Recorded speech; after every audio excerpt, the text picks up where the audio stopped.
for part 2. Did you miss us? We miss you. All right, here we go. Hey Postals, you're listening to Deliver Me a Podcast, brought to you by Casey, Jess, and Cammie.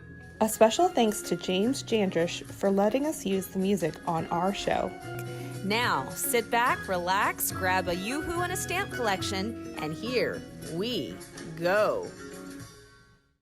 Before we dive deeper into Shane and Oliver and the wedding, can we also wrap up Owen's storyline? Oh, yeah, we probably should. But the wedding.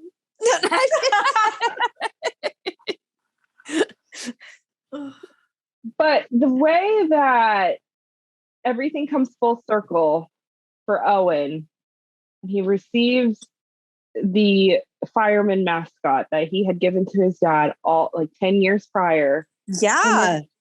As he is going to his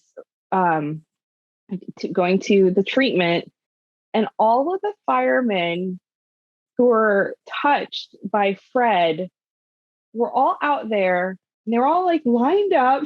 And they were I'm about to cry. I can't do this. But they were essentially cheering him on for his fight.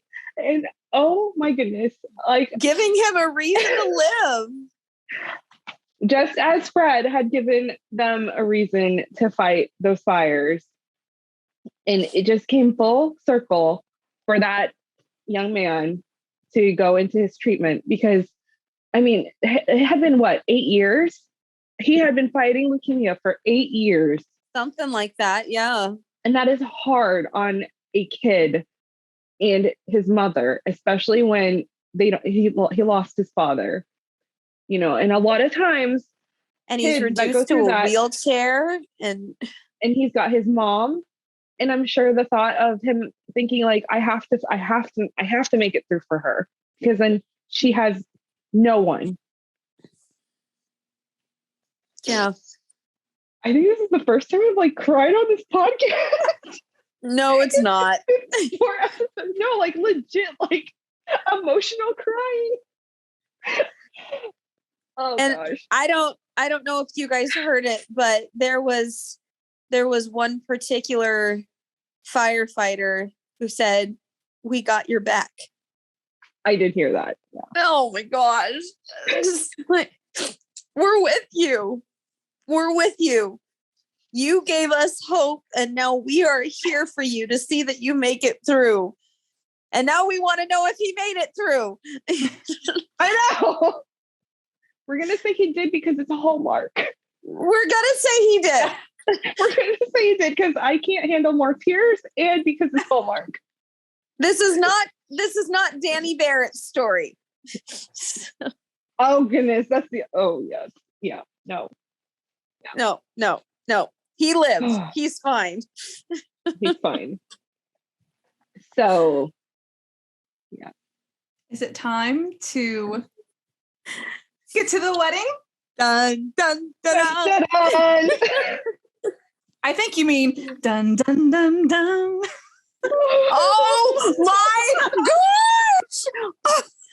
gosh! And so it goes. Really bringing it full circle.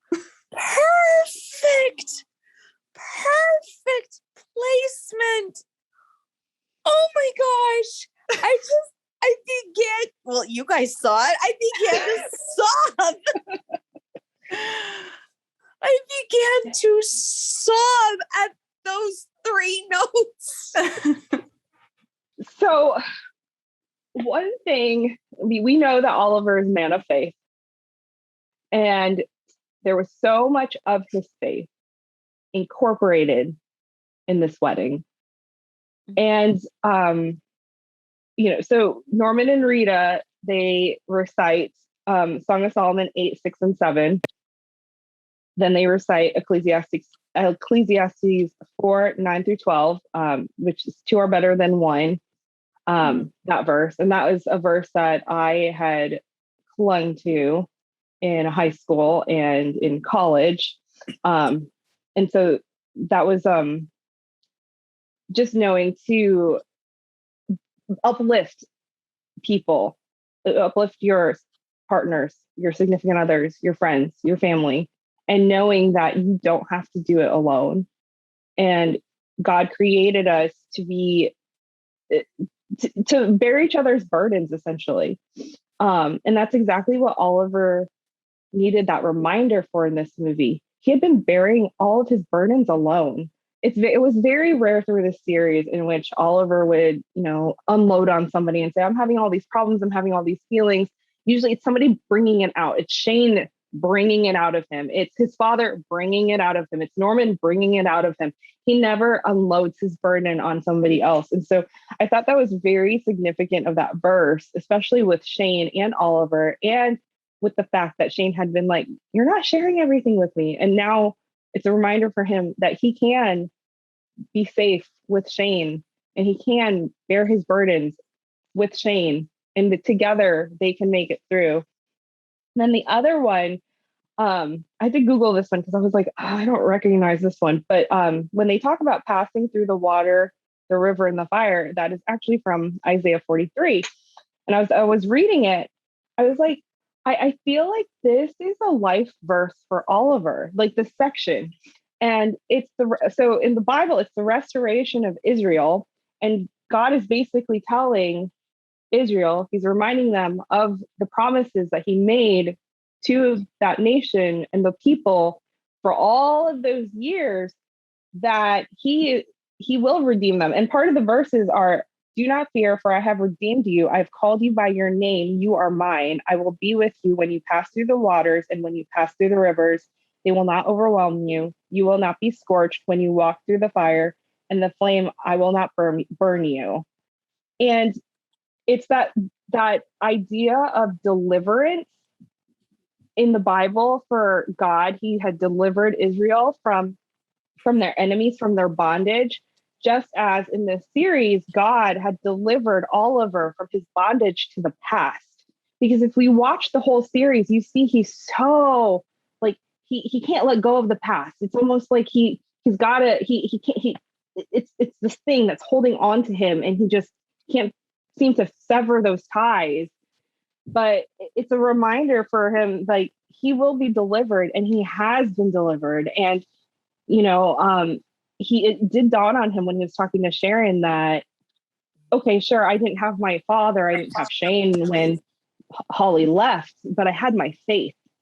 And that was so enlightening to me to see the parallels. And it was also another reminder for Oliver that the Lord had held on to him, just like he saw, and just like Mrs. Genzinger said to him in the Christmas movie, the rock was holding on to the tree. Onto the tree. Mm-hmm. And it was, when I've made those connections, I was like, wow, Martha Williamson. Wow. Yeah.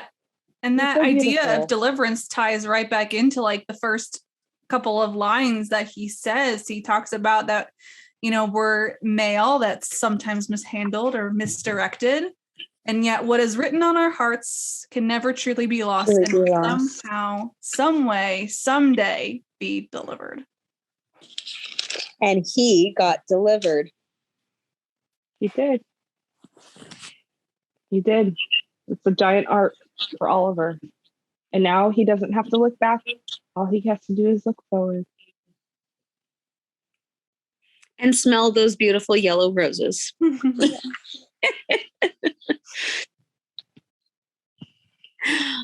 Okay, and can we talk about the fact that Joe had Dunbarton Oaks on the pew with him? He was there. I feel like that's something I would have done. Those vows were beautiful. Oh my gosh, for Shane, because Oliver says, "Do you take me as your husband?" And then Shane says, "Your fiercely loving and utterly adoring wife." I'm just like, wow. Especially when you think about the fact, Oliver says to Sharon that it was love at first sight for him, but he didn't do anything about it because he was married. You definitely know it was not love at first sight for Shane. It took her a long time to fall in love with him. And so for her to come so far and to do that arc with her feelings, that now she is going to hold on to him and never let go. And then you add just the right amount of levity into those vows. Basically, put up with me. Yeah. And then will you overlook my obsession with the King's English? You have just the right amount of levity to just make us laugh a little bit. And then you come to something so profound when Shane quotes Ruth and says, "And your God, my God, went and lost without you. She didn't even know how to pray." And now she has fully embraced a belief in God, and she has clung onto it. And she tells Oliver, "You're the man that I've prayed with and prayed for." So we know that this is not a spontaneous thing.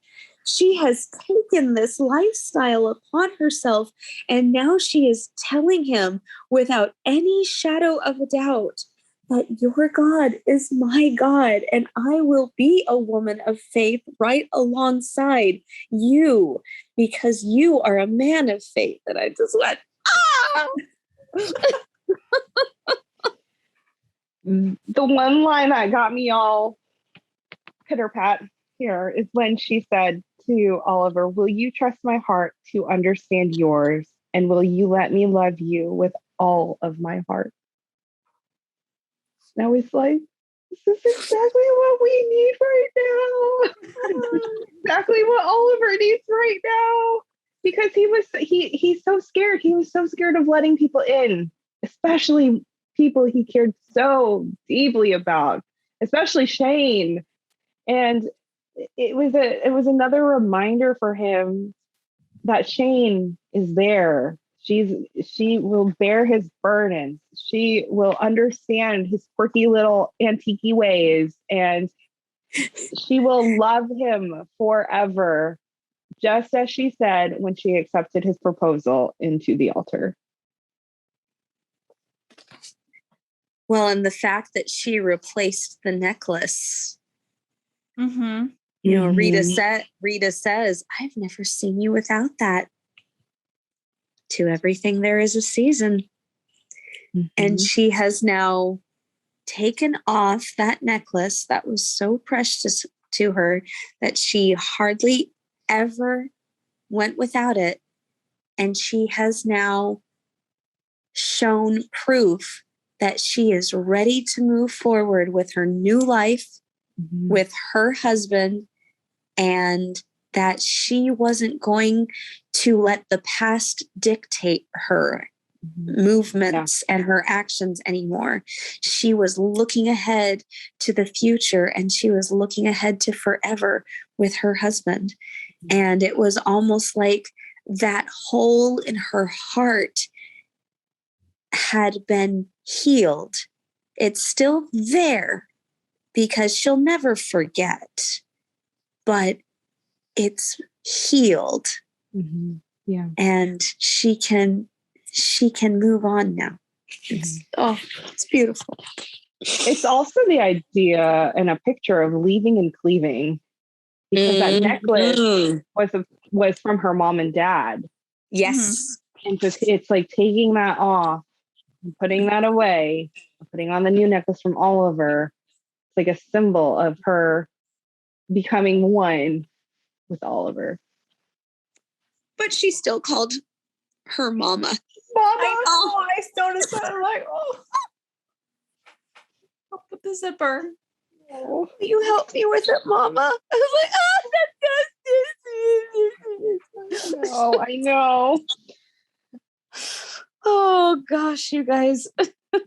And the end of the vows, when Oliver says, as a token of the vows we have made, I just, such a beautiful way to wrap it up, because a vow, it's not just like willy-nilly, whatever. A vow is the deepest promise known to God and man. It is a vow, and something, it's so precious, it's so deep, and it's something that should be taken seriously. And so ending on that note was so perfect to wrap up, everything that had transpired in this movie. And now Oliver has a ring on his finger again. Because with somebody a little more postal than Holly. Yes, with somebody a little more postal. Because he had a ring when we first saw him, but it was, at least in Holly's eyes, it was nothing more than a formality. Mm-hmm. And now it's a symbol of the vows that they have made. And the joy on his face as they kissed. Oh my gosh. Oh. It was like a new man. It was a new man. New man. The joy at the end of the movie was perfect. And then he decides to spend his wedding night working. I feel like there are other things. Can't leave a lost letter undelivered, Cammie. Oh, right. What was I thinking? How dare you? My husband saw that part and he went,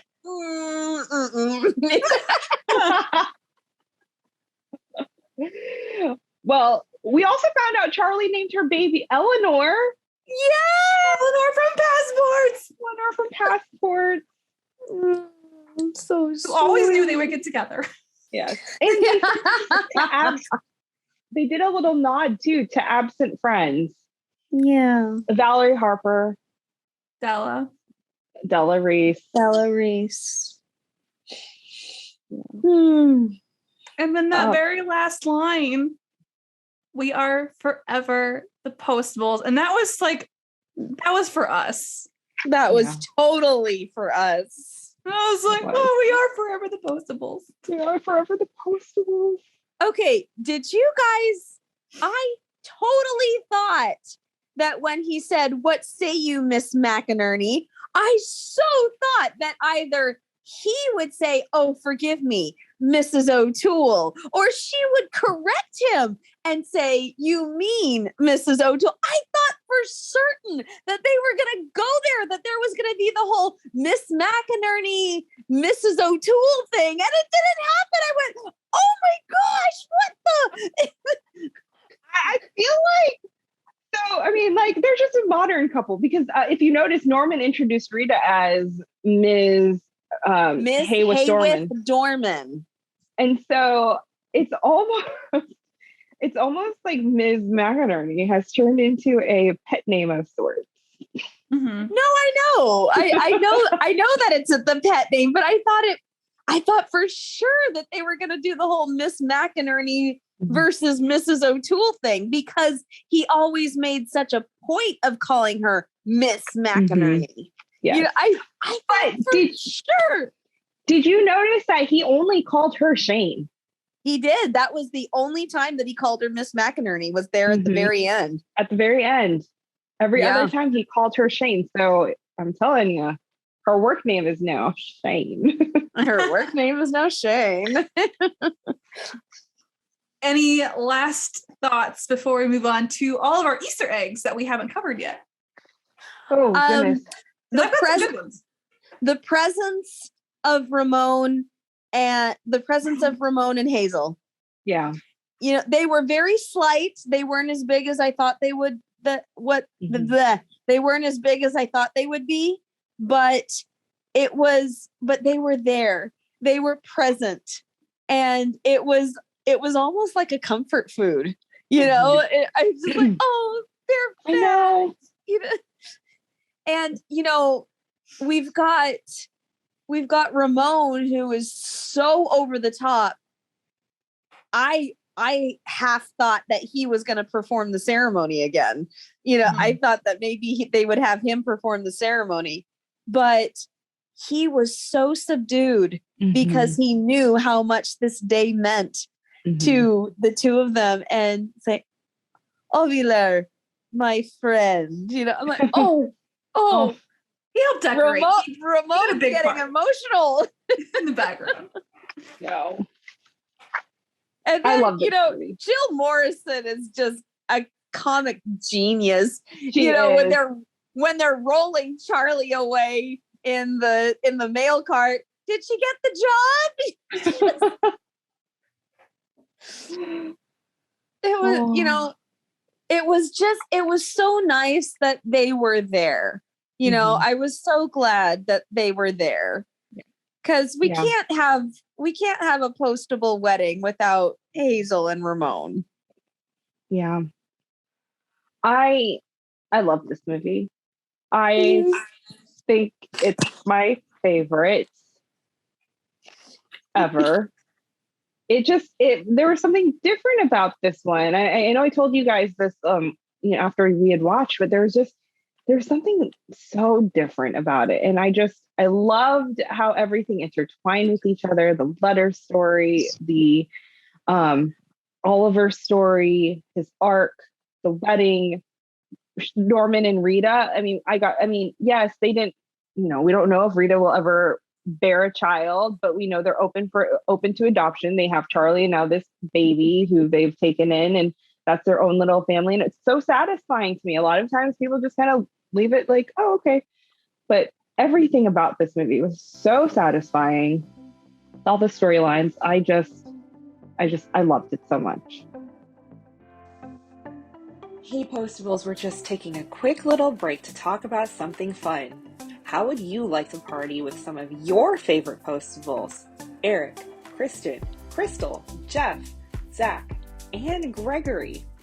If you enjoy Signed, Sealed, Delivered, which you all do, you're listening to our podcast, you don't want to miss out on the Rama Drama live event coming to West Palm Beach, Florida in January of 2022. Spend the weekend escaping into the Rama Drama world and meeting your favorite on-screen celebrities. These fan-focused in-person parties cater to movie lovers just like you. Make memories, leave with photos, autographs, swag, and an exceptional experience to last a lifetime. Join us in West Palm Beach on January 7th through 9th at the Palm Beach Convention Center. You can buy your tickets at ramadrama.com. Okay, Easter eggs. Easter eggs. Let's do the Easter eggs. Do you just want to we just kind of keep going around and alternate? Sure. So sure. Filling 34 in a row, and then all your years are taken. Cammie, start us. What's your first Easter egg? 3, trust the timings. That was a big one, for this. Trust movie. the timing was 4. 4, because Oliver says trust the timing was a little large for the watch. So 4 times. And 1 almost, because it was twist the timing. Yeah. All right. First one I noticed was in Oliver's first few lines. We talk about living letters. Because that's a reference to Alameda and Downing blog, Living Letters. Oh. The first one I noticed actually was, this was not written, this was a shot, but it's the old DLO. Oh my gosh. Mm-hmm. Okay. Yeah. It's not the exact old DLO, but it looks so much like it. Mm-hmm. I seriously wonder what's going on with that. You know, I was talking about the outside shot. Oh, the outside shot. Okay. Because usually they show the big Alameda and Downing building right Yeah. there, the big tall one. But before in the pilot, and maybe we would see the USPS postal facility with the building and the steps, and it's gray and it's a big. I don't think we've seen it since like season 1. Okay. Cammy, your turn. Oh, my Cammy, bad. Jess, Casey. Yeah. Right. Owen and Charlie. Yep. Mhm. Yep. Mm-hmm. My first musical one, because I love the song, was in the beginning. They had the "It's All Good and Getting Even Better." Yeah. Mhm. Yeah. Kyle Treadway. Yep. I love that one. So I was like, oh, there it is. I love that song too. I have it on playlist. So good. They were talking about the ripped and mangled Mm-hmm. items. Yeah. And add on to that the unattached objects. Mm-hmm. Nips. And Nifs, yep. Yep. Mm-hmm. And the Dark of Night awards, and they Mhm. even went into how they prevented a homicide. So Mhm. all Yeah. of that had to do with departments inside the DLO. Yeah. So I guess I kind of attached that to the ripped and mangled. So Mules in the Grand Canyon Mm-hmm. was Yep. Charlie's great grandfather. They also talked about elite task force with wide powers of postal discretion. I missed it. Oliver also says waiting for someone he loves to come back.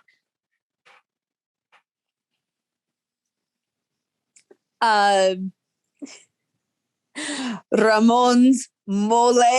Yes. Surprise. Yeah. I was like, it's not exactly a callback, but I kind of with Mhm. how huge Norman reacted to the mole sauce. It's like, oh, Norman okay. just was like, no, I'm not trying your mole. Too soon. Holy Grail of Guilt. Holy Yes. Grail. Yes. Smell. Yes. Denver Mercy got a shout out when they Yes. were rolling Charlie out, and Norman's like, I can't remember all of this. You do it, Oliver. The yellow rose bush Mm-hmm. Mm-hmm. that was so beautifully in bloom, and it all started with a cutting. Clams and red wine. Angry Oliver. Angry Oliver. Yes. I was so glad that they brought that back with such a force, Mm-hmm. because we haven't really heard very much about it since From Paris with Love. Yeah. And so for him to say, when Sharon asks, what do you want for dinner? Clams and a nice red wine, please. And you see the three of them go, uh-oh. Not the clams and red wine. It was great. Mayday.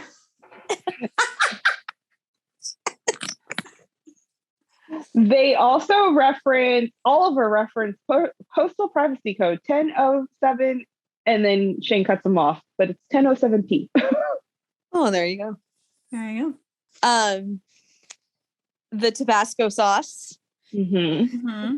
The Tabasco sauce on the table. Norman's revelation solution is back. Mm-hmm. Yes. Shane says, oh, me of little faith. Yeah. Mm-hmm.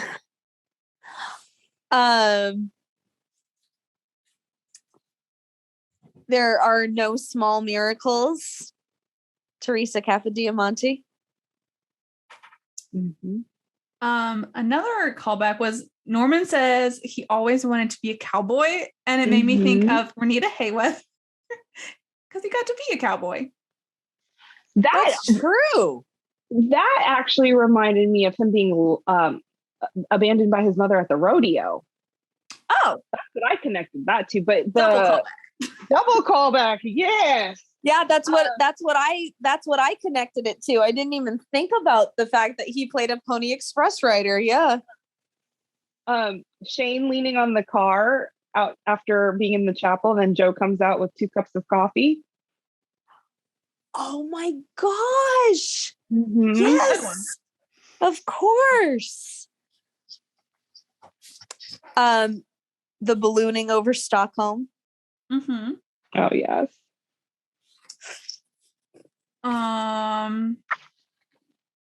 Sorry, losing all of my stuff here. This one I think is kind of a stretch, but it just made me think of it. The letter at the end that they find after the wedding has a family crest, and it just made me think of our like slogan, "What a family." I think it's a stretch, but I still like it. Well, I feel like that whole letter was kind of a giant callback because it had, I feel like there was the wax seal that was in the letter, the Lincoln letter, right? From the heart. And then 30 male with tremors. Like we've heard something similar, like the tremors thing has come up. We've had young men write letters. We've had the commemorative rose stamp. The commemorative bicycle stamp was in the pilot. And then yak for smells like yaks. Yak milk. Yak. That was my next one. Norman and his smelling. Nobody smells like my Norman.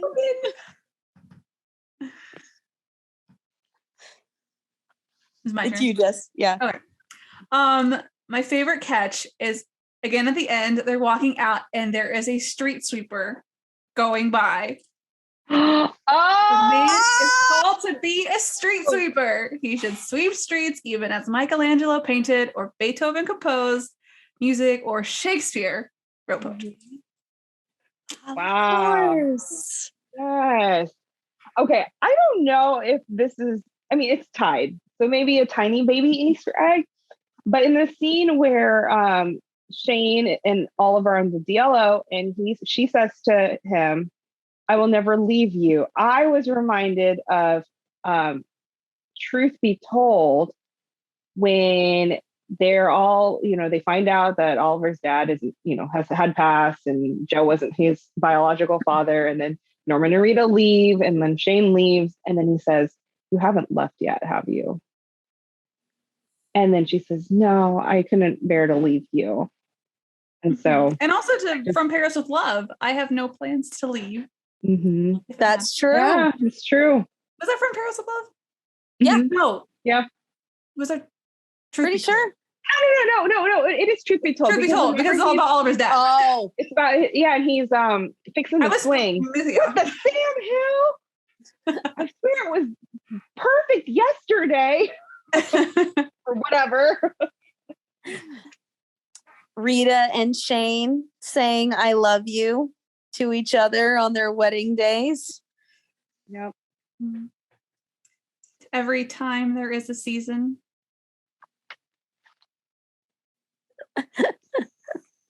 What else do I have here that we haven't said? I mentioned this already. "I don't know what to do." That was in Higher Ground.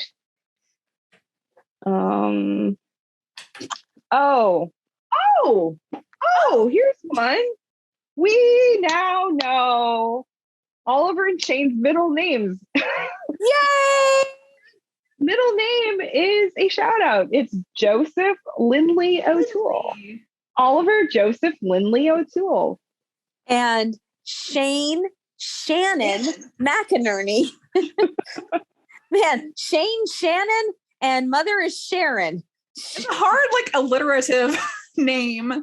And then you got Alex, as her sister. Yeah. I'm like, where did that fit?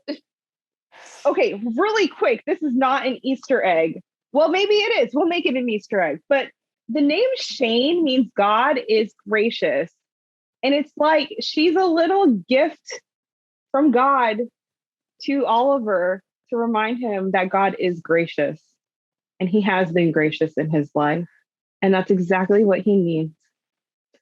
I'm making that an Easter egg. Yay. Okay, we'll do it. Oliver means descendant of the ancestor, and we all know he's all up in his ancestors. So Oh, yeah. yeah. All of the dancing. We had dancing from the pilot. We had dancing from the masterpiece. We had dancing from Christmas. And we had dancing in 1 in a Million. Mm-hmm. So, yeah, all the dancing. This isn't really an Easter egg, but it's just something funny I noticed that I just remembered. So the swear jar is there, as always. Of course. And I thought it was really funny that when Sharon came into the DLO, that Shane ends up standing in front of the swear jar, like within the background. I think she might have wanted to use it at that moment. Oh, that's funny. Oh, that's really funny. And then the way they're saying their vows is reminiscent of Catherine and Jonathan and them reading their letters. Yeah. Mm-hmm. We have the first unseen kiss and then the first seen kiss, both in Higher Ground. Mm-hmm. Yes. Mm-hmm. We have, I guess it's Jess's turn. Yeah, I would say I'm about out. I mean, aside from the other flashbacks of like Teresa and Artis. Yeah. And Mrs. Genzinger. Mm-hmm. Oh, I just remembered another one. I must have forgotten to write it down, but I just remembered. When Oliver sees the tree with the balloon and it reminds him of Mrs. Genzinger, the balloons reminded me of the pilot when the boy puts the letter on the balloon. Oh, yes. Yeah, now that's I'm out. Good one. Okay, now she's out. Got no more. Let me think here. Is there anything else? There's also where is it? Oh, in their vows, Oliver says rain and snow and dark of night. Yes. Etc. Yes. I'm blanking on his name right now, but the actor who played Phoenix Fink played a young Eric Mabius in How to Fall in Love. Oh, that's fun. Yeah. Oh, that's interesting. Huh. Okay. Talked about NIFs. Oh, Shane refilled the fridge with Yoo-hoo. That was the other thing. Kind of made me giggle. I need a Yoo-hoo. I refilled the fridge this morning. She knows her man. This is a really big stretch, but you know how they're saying it smells like breakfast. I thought it smelled like breakfast. That's why it smells like breakfast. Breakfast. Right. After I watched it one of the times, From the Heart just happened to be on, and Oliver was reading the letter from Ryan, and he folded it and kind of did this big sigh and went, breakfast.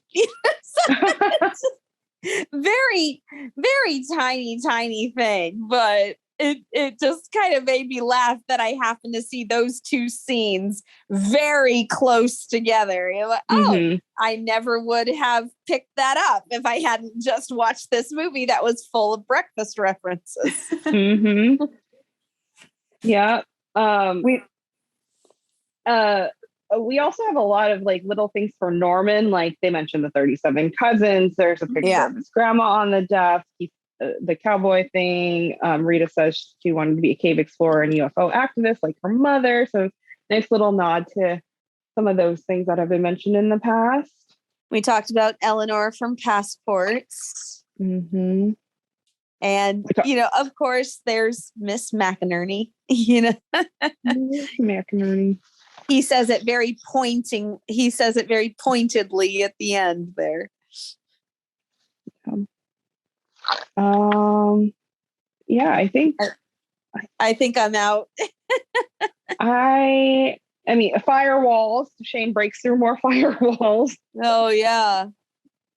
I think. Oh, Postal Bridal magazine comes back. Oh, I missed that one. Yep. Yeah, I think Ramon and all his random jobs. Well, yeah, but I think that's more of a theme than a callback.